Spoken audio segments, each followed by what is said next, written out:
Hi friends, today we're going to do some partner reading and we're going to practice rereading together, and we're going to be working on some material from Houndsley and Katina. Your reading voices are getting smoother with every sentence you read, and you know that rereading helps you become smoother, more fluent readers. Partners help too. So you've worked together before to read aloud in ways that helped you actually picture what was happening. You've read aloud before to share books. You've read aloud before to share information. And today we're going to read aloud together to perform and bring the characters to life. So you can add what you need from the page to make it feel like those parts are coming to life. You can reread to perform scenes in your book, pretending to be different characters and using gestures to show their actions and feelings. So first thing I'm going to do is read a bunch of Houndsley and Katina to you, and we can then get to our task at hand. So when we left off, we were reading the part where it says, where Katina had brought all 72 chapters to Houndsley. And here we are with Houndsley, and he's reading the pages. Katina did not take her eyes off Houndsley while he read. He wished the phone would ring so she would have to go to another room. Here is some of what Houndsley read. On the subject of mice, enough cannot be said, but who am I to say? I have known many mice in my life. They are all right for rodents. Well, I am bored writing about mice. Who cares anyway? And then she X'd out the mice there. Oh dear, Houndsley thought. Katina is a terrible writer. What am I going to say to her? I am at a loss for words, Houndsley told Katina when he'd finished reading. I am speechless. Katina beamed. My writing has left you speechless, she exclaimed. Now I know I'm going to be a famous writer. Oh, thank you, Houndsley. You're welcome, Houndsley said, but he was thinking, oh dear, poor Katina. Chapter 2, Cooking Contest. Every Saturday night, Houndsley cooked dinner for his best friend Katina and his next-door neighbor Bert. This was not always easy. Even though she was a cat, Katina did not eat meat, and what Bert liked best were seeds, grains, and worms.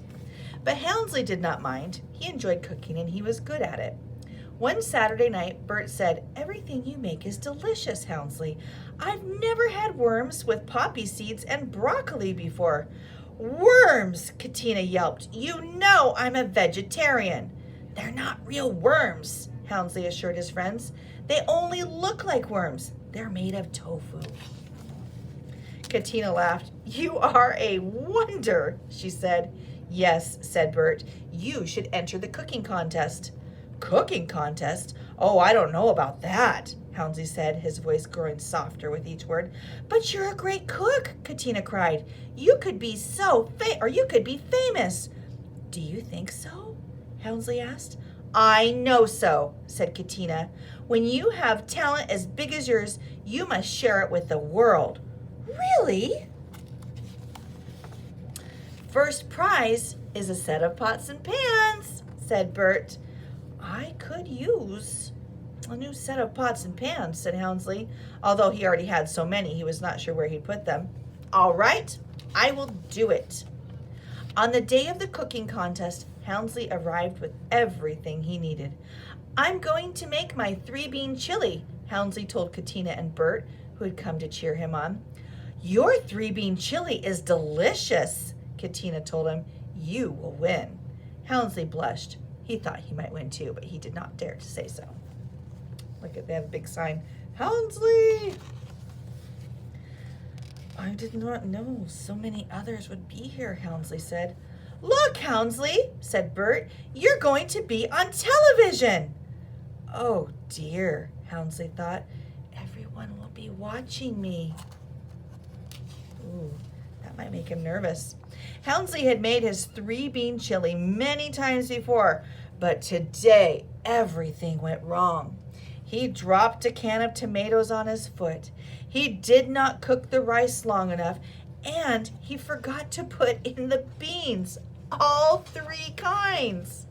When the judges came to taste his chili, they made faces. "I think I broke a tooth on the rice," one of them said. "I don't taste the beans," said another. "Maybe you should call this a no-bean chili," said a third, and all the judges laughed. Ha ha ha ha ha. Houndsley had never been so embarrassed in his life. "I will never cook again," he told Katina and Bert. "Not even for us?" Bert said. "Maybe for you," said Houndsley, "but please do not ask for 3-bean chili."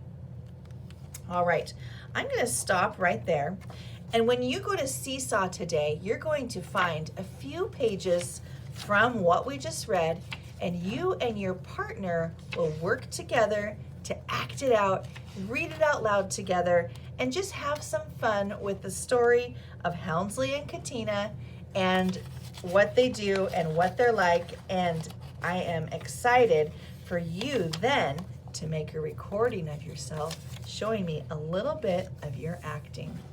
Can't wait to see it, friends. Have fun with your partner and Houndsley and Katina.